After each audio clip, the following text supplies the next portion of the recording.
Hello everyone, welcome back to my channel. My name is Alexa and today we are doing a review of Funny Story by Emily Henry. I am so excited to talk about this book today because unfortunately none of my friends or family have read this book yet and I am just dying to talk about it, so I decided I would record myself talking about it and post it on the internet. So hopefully I can find other people that have read it and are interested in talking about it. So if you were that person, this video is for you. So I'm just gonna start out really quick by reading the book summary. It's a funny story. Daphne always loved the way her fiance Peter told their story, how they met, fell in love, and moved back to his lakeside hometown to begin their life together. He really was good at telling it, right up until the moment he realized he was actually in love with his childhood best friend Petra, which is how Daphne begins her new story, stranded in beautiful Waning Bay, Michigan, without friends or family, but with a dream job as a children's librarian and proposing to be roommates with the only person who could possibly understand her predicament, Petra's ex, Miles Nowak. Scruffy and chaotic with a penchant for taking solace in the sounds of heartbreak love ballads, Miles is exactly the opposite of practical buttoned-up Daphne, whose coworkers know so little about her they have a running bet that she's either FBI or in witness protection. The roommates mainly avoid one another until one day, while drowning their sorrows, they form a tenuous friendship plan. If said plan also involves posting deliberately misleading photos of their summer adventures together, well, who could blame them? It's all just for show, of course, because there's no way Daphne could actually start her new chapter by falling in love with her ex-fiance's new fiance's ex, right?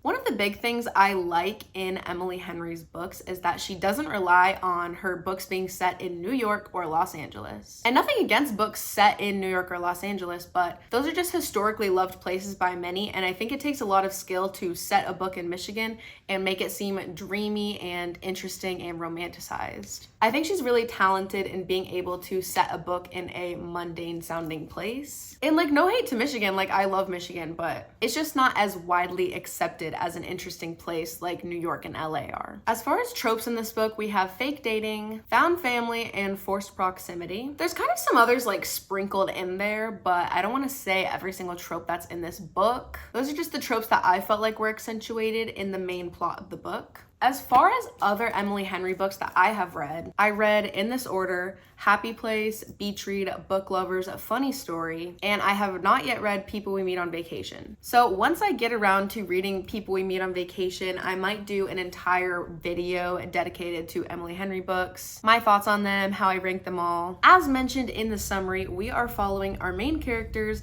Daphne and Miles. So Daphne and Peter were engaged, and then Petra and Miles were dating. But Peter from this couple and Petra from this couple end up breaking up with Miles and Daphne, and then they get together. So freshly broken up with Miles is in need of a roommate, and Daphne basically has no life in this city that she's in because she basically uprooted her entire life to move to Peter's hometown and live with him. She essentially built her life around him. So after the breakup, she kind of doesn't really have friends, no family in the area, doesn't really see the appeal of staying in the city to begin with, but for the time being, she needs a place to live. So she moves in with Miles. How convenient. One of the main things that I loved about this book is that the main character Daphne is a children's librarian, and she is hosting a fundraiser called a readathon at the library, which when we start out the book is 108 days away. So basically at the beginning of the summer, she has this fundraiser event coming up that she has to see through. And what I love about this book is that it is more of a mundane slice of life type of story, but we are working towards a goal the entire book. So I love that there's like a motivation in mind for Daphne to be staying in this city in the first place, because she could just easily get up and leave, but instead she wants to see this fundraiser that she spent so much time working on and planning happen. Additionally, Miles, in order to get Daphne to stay after the fundraiser, he basically vows to be her tour guide and he takes her around doing all sorts of fun things. And I saw an interview with Emily Henry on, I believe, Good Morning America Book Club's Instagram. She was doing a Q&A and somebody asked, what do you do when you get writer's block? And she essentially said that she makes her characters run boring errands. She basically writes out this entire errand scene, and then she says that through doing that, she finds the story and is able to continue from there. I think you can see that occur a lot in this book. To me, I feel like she does that really well. Basically everything that comes up is pushing the plot forward. So we're not just watching the characters run all these pointless errands and and wondering what the heck this has to do with the story. Another thing that I really loved about this book is the whole theme of Daphne building a new life. Like I said before, she was in a relationship with Peter. She built her entire life around him, left her friends, left her family, is in a new place that she barely knows anything about, and she slowly but surely, through her healing, is able to open up her heart, and she basically just finds joy in the mundane and is able to enjoy the situation that she's in, regardless of the circumstances that got her there.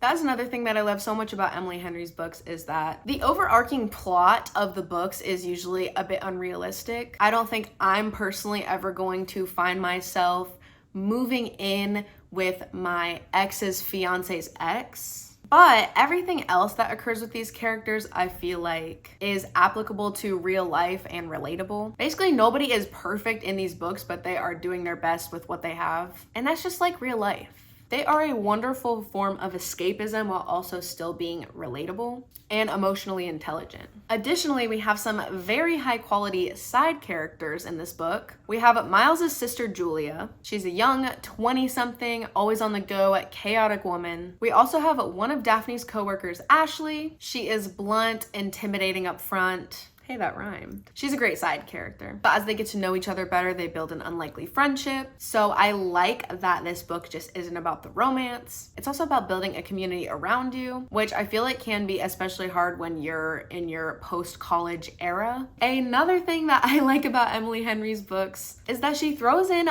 fun little Easter eggs. If you have read any of her other books and you look closely, very closely, you'll find little sprinkles of her previous books within her new books. The same way that people who love Disney like to find all those like random Easter eggs of items from previous movies and new movies, same exact thing with Emily Henry books. It just adds that little extra ounce of satisfaction to reading her books. I think overall, this is potentially my favorite Emily Henry book. And I know it might seem ridiculous to come out of the gate and say that when this just came out like a week ago, but I think I mean it when I say that this is my new favorite Emily Henry book. It goes without saying that I gave this book 5 stars. Thinking back through this entire book, I cannot find a single thing that I want to critique or pick apart. Maybe if I want to be really annoying and picky, I would say perhaps the pacing was a little bit slow towards like the last fourth of the book. There's a little miscommunication going on and I did not love that, but I think it was so small and insignificant to me that it is water under the bridge when I think about everything else that I love about this book. So yeah, I think that is all I have to say about Funny Story by Emily Henry. If you guys have read this book, I desperately want to hear your thoughts. I'm hearing a lot of like mixed reviews, people liking it, people not liking it, and I think at the end of the day, it kind of just boils down to various aspects that are put into each book that you can relate to. I found myself relating to a lot of things that Daphne struggled with, so obviously this is gonna be one of my top books. Everyone's different. Also, really quick before I end this video, I think we just need to take a moment to appreciate the beauty of this book. And that's not all. How beautiful. Anyways, now that we're done admiring the cover of this book, I just want to say thank you so much for watching this video. If you liked this video, make sure to give it a thumbs up and leave a comment down below letting me know anything you want to let me know. Make sure to follow me on Instagram and make sure that you are subscribed so that you can see more videos from me in the future. And I will see you guys in my next video. Bye!